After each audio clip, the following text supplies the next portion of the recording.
The manager's voice cut through the store like a blade. Everyone at the register area turned to look at me. My name echoed across the front of the store while customers slowly stepped back from the counter, watching the scene unfold. My heart started pounding because I already knew something was wrong. Very wrong. The manager walked toward me holding a small jewelry box in his hand. His face looked tight with anger, the kind that usually meant someone's shift was about to end early. Except this time the person standing at the register was me. He placed the box on the counter and opened it slowly. Inside sat a diamond bracelet. Not a cheap one. The kind locked inside the glass display where only employees could access it. The kind with a price tag most people in the store would never casually afford. But the number on the receipt printed beside it made the entire situation impossible. $40. A bracelet worth nearly $4,000 had been sold for $40. And according to the register log, I was the cashier who completed the sale. The manager's voice dropped into a cold, controlled tone while a small crowd gathered behind the checkout area. He asked how something like that could possibly happen. My mind raced back through the last 20 minutes. A line of customers, barcode scans, payment screens, receipts printing. Nothing unusual, nothing suspicious. Except one person. A woman who came to my register carrying a small stack of clearance items. She had seemed calm, almost overly patient while waiting in line. Now that memory started pushing forward through my thoughts.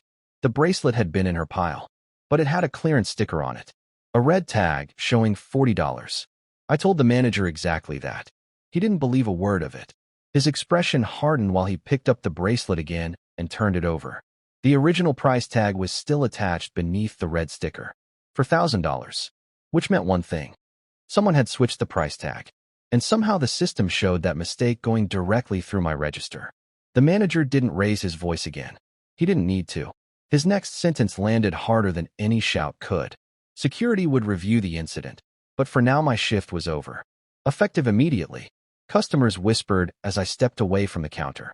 My coworkers avoided eye contact like they were already distancing themselves from the disaster. But one detail kept scratching at the back of my mind while I walked toward the office. The woman who bought the bracelet. Because right before she left the store, she looked straight at me. And smiled. Not a grateful smile. Not the smile of someone who just found a lucky deal. It was the quiet, satisfied smile of someone who knew exactly what they had just done. What nobody in the store realized, yet was something that would soon change everything. The camera above Register 3 had a perfect view of the counter. And that camera had recorded the entire moment. The walk to the manager's office felt longer than it ever had before.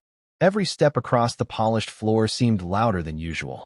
Conversations faded behind me, replaced by quiet whispers that followed my back like shadows. A few coworkers glanced up from their stations, but quickly looked away. Nobody wanted to be connected to whatever was about to happen. Inside the office, the manager closed the door with slow, controlled movements. The jewelry box sat on the desk between us like a piece of evidence in a courtroom. He folded his arms and stared at me. The silence stretched long enough to make my pulse echo in my ears. Then he asked the question again.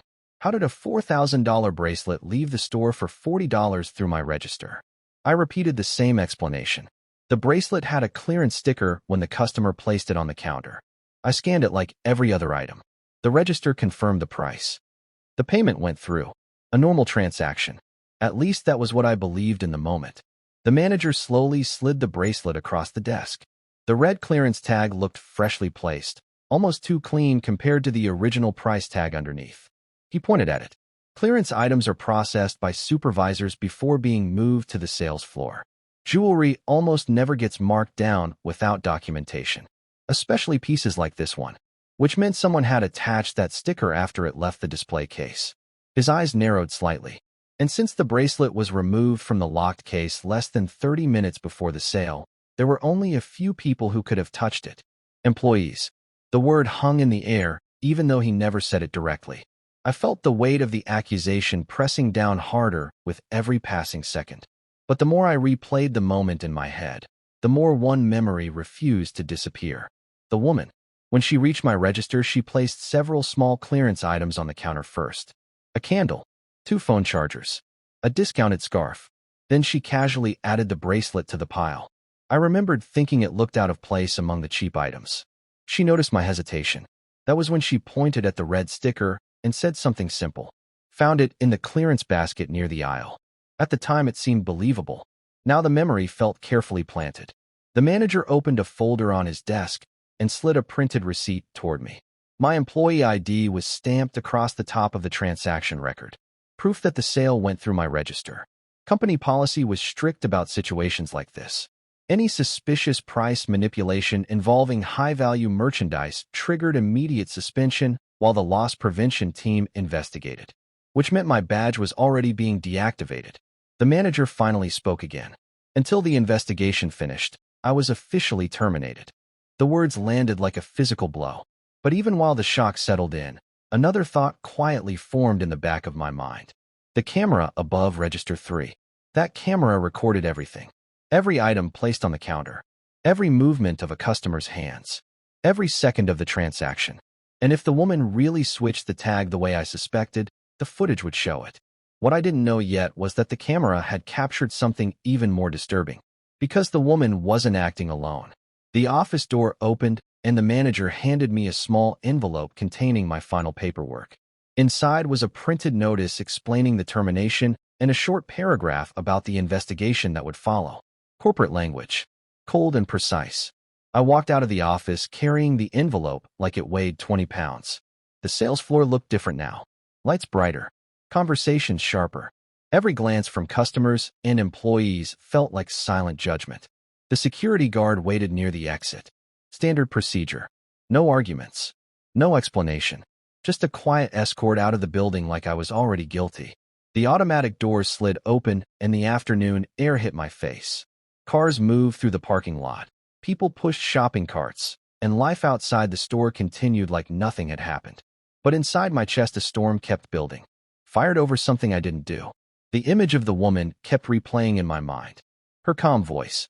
The clearance sticker. That strange smile before she left the store. It felt rehearsed. Planned. I sat in my car, but didn't start the engine. Instead, I pulled out my phone and opened the employee app. Most functions were already locked out. Except one. The internal schedule system still showed active staff assignments for the day. My eyes scanned the names automatically. Cashiers. Supervisors. Floor staff. Then one name stopped me cold. Melissa. Jewelry counter associate. Her shift started 2 hours before mine, which meant she had access to the display case where the bracelet came from. A slow realization crept through my thoughts. Melissa had always been friendly with customers. Too friendly sometimes. She remembered faces, names, shopping habits. And 3 days ago, she had asked me something strange during break. If a clearance tag scans lower than the original price, does the register block it automatically or just process the barcode? At the time, I answered without thinking. Registers trust the barcode. They scan whatever price is attached. I told her it was normal for clearance stickers to override the original tag. She nodded like she was just curious.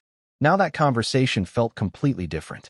A car door slammed somewhere across the parking lot, snapping me out of the memory. I leaned back in the driver's seat, staring at the store entrance. If Melissa had access to the jewelry case and someone outside walked in with a switch tag, the situation would make perfect sense. One person inside, one person outside. But another detail suddenly surfaced in my mind. The woman who bought the bracelet never spoke to Melissa directly. Not once. At least not where customers could see. Which raised a question that made my stomach tighten. If they were working together, when exactly did they coordinate the switch? The answer existed somewhere inside that store. And most likely inside the security room where every camera in the building recorded the sales floor. What I didn't realize yet was that the footage from Register 3 would reveal something even more shocking. Because when the bracelet touched my counter, someone else was already watching the moment unfold. And that person had been waiting for it. I stayed in the parking lot longer than I should have. Part of me wanted to drive away and forget the entire mess. But another part refused to accept what had just happened. Losing a job over something I did not do was bad enough.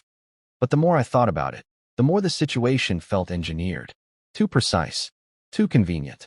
My phone buzzed in my hand, pulling me out of my thoughts. A new message appeared from an unknown number. The text contained only 6 words. Check the camera above Register 3. My heart skipped. For a moment, I simply stared at the screen, wondering if it was some kind of joke. Only store employees would know which camera covered that register. And I had not told anyone about the conversation inside the office yet. Another message arrived seconds later. The footage will not stay long. Then nothing. No name. No explanation. Just silence. I quickly dialed the number. The call rang once and went straight to voicemail. Disconnected. My mind started racing through possibilities. Maybe a coworker had seen something during the transaction. Maybe someone from security felt the situation was unfair. Or maybe someone inside the store knew exactly what had happened. The phrase in the message kept echoing in my head. The footage will not stay long. Loss prevention systems often archived footage after a certain period, especially when an incident report had already been filed. If the video was being reviewed right now, there was a chance it could disappear behind internal reports before I ever saw it. Unless someone copied it first. A sudden movement near the store entrance caught my attention. Melissa stepped outside. She stood near the glass doors, scanning the parking lot like she was searching for someone. When her eyes landed on my car, her expression tightened for a brief second. Then she walked toward the far end of the lot, away from the main entrance. Something about her behavior felt nervous, like she was checking if I had already left. Instead, I stayed exactly where I was. After a few seconds, she pulled out her phone and made a quick call. I could not hear the conversation, but her posture shifted from calm to irritated. Her hand cut through the air in sharp gestures. Then she said something that made my pulse spike even from a distance. She pointed toward the store, and then toward the parking lot, like she was describing someone who was not supposed to be there. Me. The call ended, and she hurried back toward the entrance, disappearing inside again. A cold feeling settled into my chest. If Melissa was involved in switching that tag, the investigation would eventually reveal it. But her reaction outside told me something worse. She was worried, not about losing her job, about something else, something bigger than a discounted bracelet. I looked back down at the mysterious text message still glowing on my phone screen. Check the camera above register 3. Whoever sent that message knew something critical. And if the footage was about to disappear, there was only one way to see it before that happened. I needed to get inside the store again. What I did not know yet was that the video would show far more than a simple price tag switch. Because seconds before the bracelet reached my counter, another pair of hands had already touched it. The message stayed on my screen while I sat in the car thinking through my options. Getting back inside the store was not supposed to be possible anymore. My badge was already deactivated and security had escorted me out less than 15 minutes ago. Walking through the front doors again would only create a scene. But the more I replayed Melissa's nervous behavior in my mind, the more certain I became that something bigger was happening inside. And someone clearly wanted me to see it. My phone buzzed again. Another message from the same unknown number appeared. Security office. Back hallway. 5 minutes. No name. No explanation. Just instructions. I glanced toward the store entrance again. Customers moved in and out normally while shopping carts rolled across the pavement. Nobody seemed to notice the quiet storm forming beneath the surface of the building.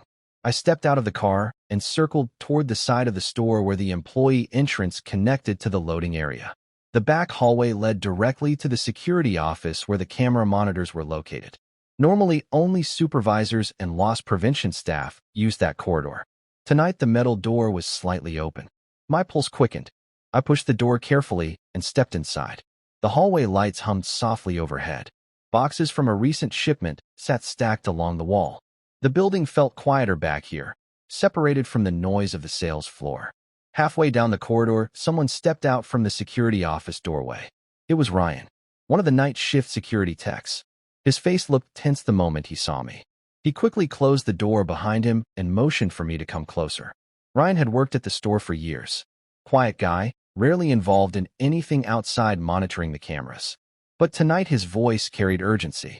He said the investigation team had already started reviewing footage from the jewelry counter and the register area. Once the report was finalized, the clips would be archived and locked under corporate access, which meant I would never see them. Ryan glanced toward the hallway before continuing. He said he watched the footage earlier when the alert about the price discrepancy appeared. At first it looked like a simple tag switch, but then he noticed something strange. The bracelet did not come directly from the display case to the customer. Before it reached the sales floor, someone else handled it first. Someone wearing an employee badge. My mind immediately jumped to Melissa. But Ryan shook his head before I even spoke. It was not her. The person on camera was someone higher. Someone with clearance to open the jewelry case without questions. My stomach tightened. Supervisors had that level of access. Managers too. Ryan slowly opened the security office door and motioned toward the monitors inside. The screens showed multiple camera angles from across the store. One clip was paused. It displayed the jewelry counter from earlier that afternoon. A hand wearing a supervisor badge reached into the display case and removed the bracelet. The person turned slightly toward the camera, and the face on the screen made the situation far more dangerous than I expected, because the one holding the bracelet was the same manager who fired me less than an hour ago. For a few seconds, I simply stared at the screen. The paused footage showed the jewelry counter from earlier that afternoon. The camera angle was clear enough to capture every movement behind the glass display. And standing there, opening the case, was the same manager who had just terminated my job. Ryan tapped a key on the keyboard, and the video began moving again. The manager unlocked the case with his supervisor key, reached inside, and removed the diamond bracelet. His movements looked calm and deliberate, like he had done this routine task hundreds of times before. But the next part was what made my chest tighten. Instead of placing the bracelet on the tray for a customer, he stepped slightly out of view of the main counter camera. Another angle on the monitor picked up the rest. He pulled something from his pocket, a small roll of red clearance stickers. My breath caught. The manager peeled one sticker off slowly and pressed it over the original price tag attached to the bracelet. $40. Ryan paused the footage again. The room felt smaller now. The quiet hum of the monitors filled the silence between us while the realization settled deeper in my mind. This was not a mistake, not a misunderstanding. The manager himself had created the fake clearance tag. Ryan leaned closer to the screen and pointed toward the corner of the frame. A woman appeared near the jewelry counter seconds later. The same woman who had walked to my register with the bracelet. She didn't act surprised when the manager stepped away from the case. Instead, she picked up the bracelet from the tray like she had been expecting it to be there. No hesitation, no questions. She placed it into her shopping basket and walked toward the clothing aisles. Ryan resumed the clip again, letting the next few minutes play out. The woman moved through the store calmly, adding random cheap items into her basket. A candle, a scarf, phone chargers, the same items I remembered scanning. Then she walked straight toward my register, like she already knew exactly where to go. Ryan paused the footage one more time and turned toward me. His expression looked uneasy now. He said the manager claimed the price tag must have been switched by a customer while the bracelet sat in the clearance basket. But the cameras told a completely different story. The manager placed that tag himself, which meant something far bigger than a simple store loss was happening. I leaned back slowly, trying to process the situation.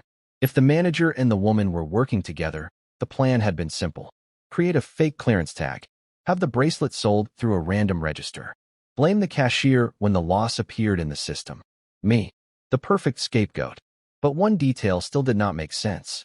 If the manager planned everything so carefully, why allow the cameras to record it? That question lingered in the air while I studied the frozen image on the screen again. Then Ryan quietly said something that made the entire situation shift once more.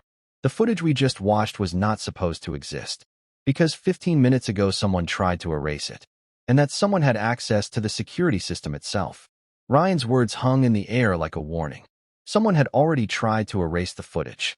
That meant the situation inside the store was moving faster than I realized.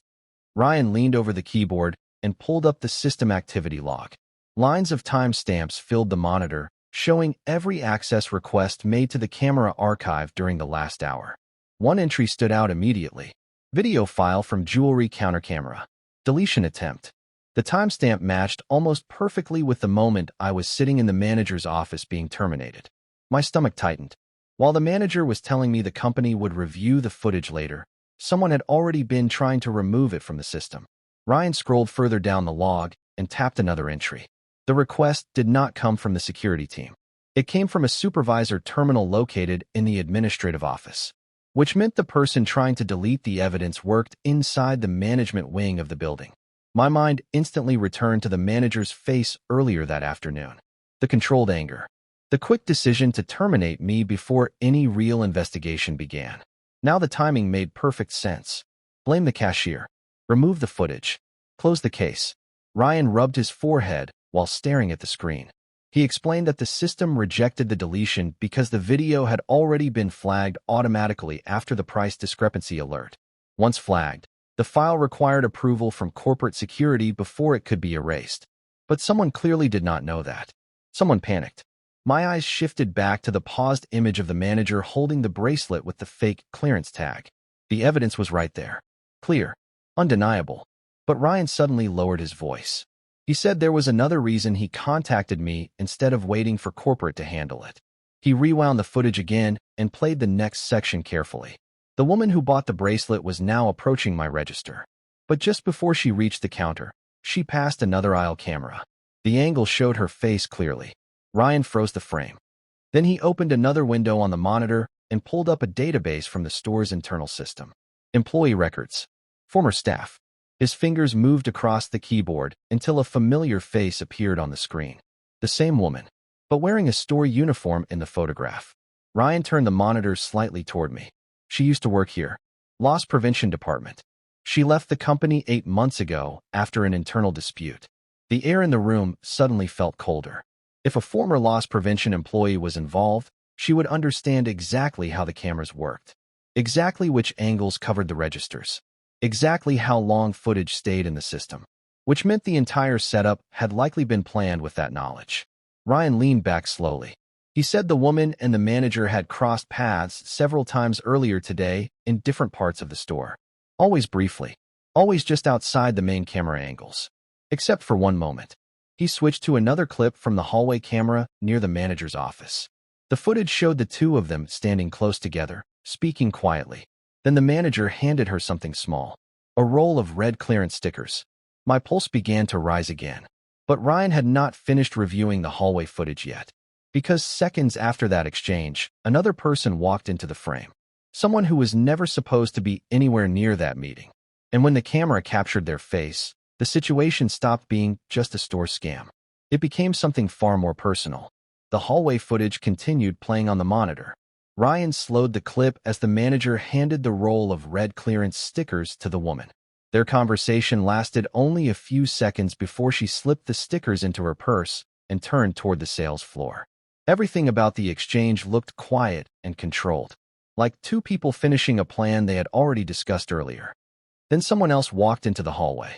At first, the person only appeared as a shadow crossing the edge of the frame. But when they stepped fully under the camera light, my stomach dropped.